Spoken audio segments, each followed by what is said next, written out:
You've closed on your new home and you're getting ready for that big move. Here are a few things I recommend doing leading up to the move. Let's dive in. First, I recommend hiring a cleaning company to detail clean the entire home, cleaning inside all of your kitchen appliances as well as your carpets. Although sellers are required to surrender their homes in a broom-swept condition, it doesn't hurt to have a professional cleaning company go through the home for a second time for a deeper clean.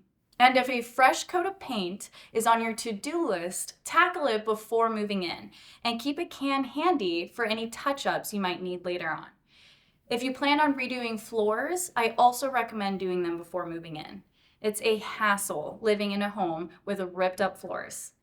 If you need referrals for any of these, I'm happy to send you some.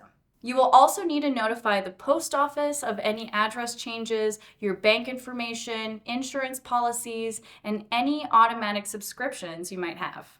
And don't forget, there is also updating your address on your driver's license at the DMV. I know.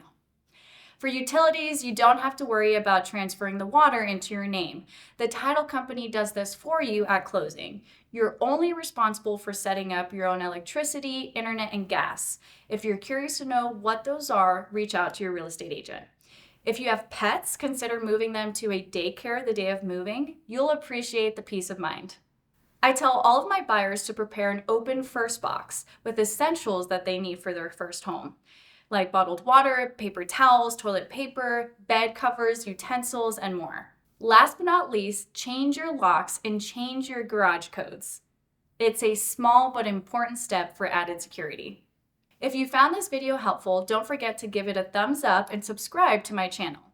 Feel free to send this to a friend if they're thinking about making a move soon. Until next time.